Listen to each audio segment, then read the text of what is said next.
Hi peeps! Dreamcycle is a procedural action-adventure game set in the Dreamlands, a twisted dimension inspired by Lovecraftian cosmic horror. The people of Dreamcycle are slowly being drawn into the Dreamlands, lulled into a sleep they will never wake from. You play as Morgan, a sorceress with magical powers, and she dives headfirst into the Dreamlands to save her friend Aaron. This is a first impressions review of Dreamcycle version 1.0, where I play the beginning hours of a game and decide if I enjoyed my time enough to keep playing, or if I'm not having fun and would rather spend my time doing something else. There's a lot to love here, with unique landscapes to explore and powerful spells to master. Smashing enemies apart is satisfying and fun. The traversal mechanics make simply getting from point A to point B a joy. That said, in part because it's a game made by a very small team of two, there's a lot of things that could use more polish. The user experience isn't the best at the start, the UI isn't very good, and there are loads of little bugs that range from minor nuisances to major annoyances. Now, before you get completely turned off, I've done my best to get this review out in a timely manner while trying to keep it a quality review, and even in the very few days since release, the dev team has really been on top of the ball, with several updates that fix bugs and improves the player experience. Let's start by talking about what I think are the big selling points of Dreamcycle. That is, the procedural action-adventure descriptor of the game, and the setting of a Lovecraft-inspired world. That sounds like a fantastic time. I love a good action-adventure game, but I hate the feeling when it's all done and over, with our time together at an end. I'm not the kind of person who will replay a game once I'm done, or watch a film I've already seen. But a procedurally generated game, now that can keep my interest going if the core gameplay is fun, and the levels don't start feeling too similar. The environments are beautiful and trippy in Dreamcycle. You can have a giant fort filled with bandits like it's straight out of a medieval fantasy, and then find a random World War II bunker sitting on a nearby cliff with a pistol and a silenced SMG to pick up. Then you can be exploring some ruins, but the sky's purple and fish will just float by, and then there's a giant hammerhead shark swimming in the sky, and the sun is humongous. All these odd things really help create an interesting atmosphere that you don't see in too many other games. That's the beauty of Dreamcycle's landscape. Even the main hub has two really creepy looking castles that I really hope play a part in the game somehow later on. The main game loop has you start in the main hub area, where you run over to a giant set of doors, pick a location from a beautifully hand-drawn map, do an adventure in that location, and then return back to the main hub to get your rewards and do it all over again. As beautiful as the landscapes are, I think the game is a bit lacking on the procedurally generated levels part. An adventure consists of two parts, an outdoor area and an indoor area. The procedurally generated layouts of the outdoor sections usually feel different. While a given location, like the Broken Fort, is always a huge fort in the middle of a forest, the fort itself and the surrounding area usually feels pretty different. I don't feel like I'm scaling the same gigantic fort each time I go in. Different enemies guard the area, with loot and objectives always in different places. Since enemies aren't static, scouting out enemy locations is important.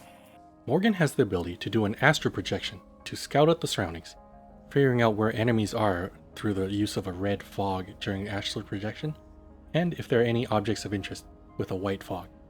It's kind of nice that I can look around the area without risking discovery by the enemy. If I decide there's nothing worthwhile in an area, I can just avoid a fight and move on. The populace of Dreamcycle seem to go about doing their own thing when they aren't fighting you, which is kind of nice. It makes the world feel kind of alive. The adventure is pretty much always the same though. It always plays out the same way. You always find the note that tells you the location of the indoor section entrance. If you get lucky, maybe you'll find it before you find the note. And if the entrance is locked, you have to find a note that tells you where the key is, or where the lever to unlock it is, whatever it is. It's technically different, but functionally, it's the same. It doesn't change what I do at all. I wouldn't mind if the adventures had some different variations to them. Earlier iterations of Dreamcycle had a couple other adventure types, like clearing out all the enemies in a location, or defeating an Eidolon. For the Eidolon adventure, you had to find a magical MacGuffin that, when approached, would make an Eidolon show up. This Eidolon, which was kind of like a boss monster, would manifest somewhere and you had to take it down in a duel to the death. Maybe Eidolons and other adventure variations are in version 1.0, but if they are, and 5 hours of gameplay doesn't show me that, then we've kind of got a problem. I should not be stuck experiencing the same adventure repeatedly if another type exists, regardless of randomization. Assassinating enemies is fun though, and makes up for the lack of gameplay variation a bit. We'll talk more about the combat later though. Once you've unlocked the indoor entrance, or you've just broken the random sticks holding the door closed if you got that variation, you can head inside to a different area. Unlike the outdoor area, the layout of a given type of indoor level, for example like a throne room or a dungeon, is always nearly identical. If you've been inside one throne room, another one will feel quite identical.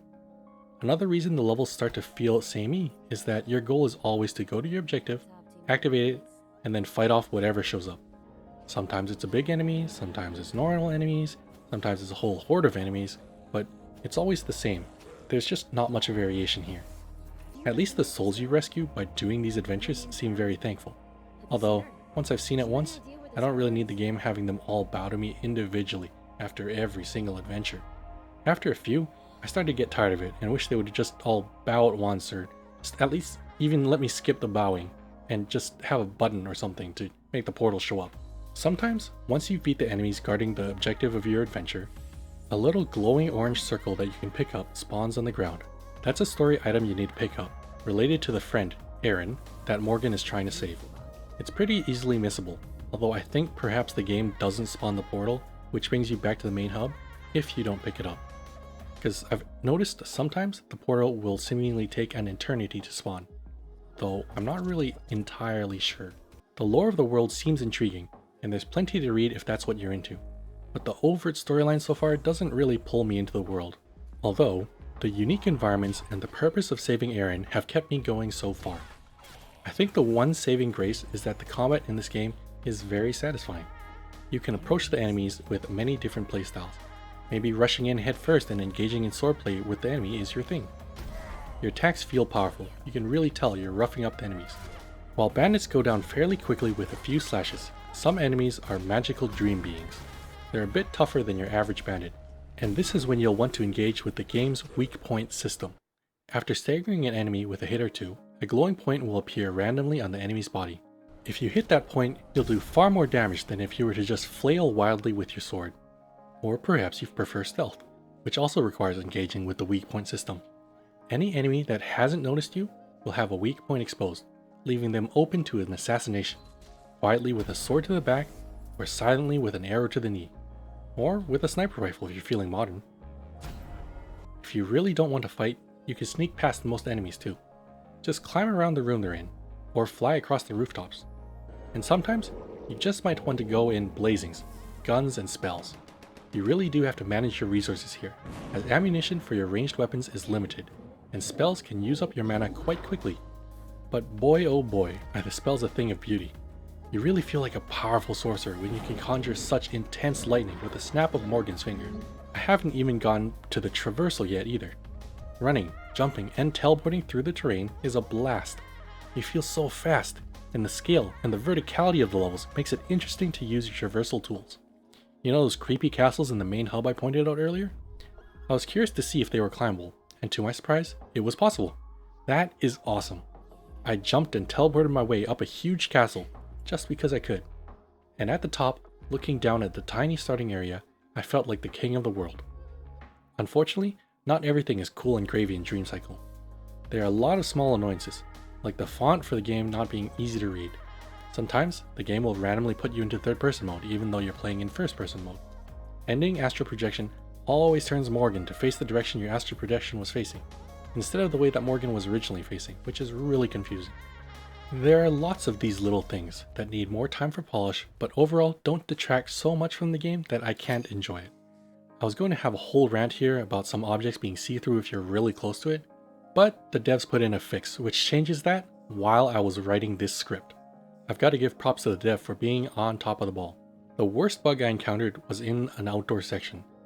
Just as I made my way over to the entrance of the indoor section, I discovered that I needed to unlock a chain holding the entrance shut. However, the lever which unlocks that chain is inside the entrance. I couldn't interact with the lever, so I was stuck. The only way I could proceed would be to quit the level, recast the level so I could try it again with a new randomized layout, and hopefully not have a bugged lever this time. The user experience at the beginning of the game isn't great either. You start off by learning how to jump and levitate. They tell you this by having a pop-up with some text and video showing you how it's done. It's not a terrible way of showing you how to do something, but I prefer if it just didn't disappear once you were done with it. If a beginner wants to bring it back up, they can open the in-game menu, go to the codex, find it in the tutorial section. But at no point does the game tell you that pressing and holding tab opens up the in-game menu. And even if it did, with how deep into the menu the tutorials are, it would be nice if you could bring up the relevant pop-up tutorial window again with a press of a button during the tutorial you're trying to do it. A good tutorial should make it easy and fun for the user to get into the game, not confuse the player and have them want to quit the game before it's even started. Only slightly over 8% of players have completed the first adventure.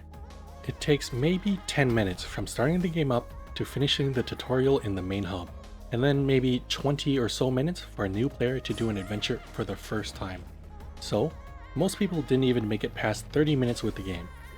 40 minutes if I'm being generous.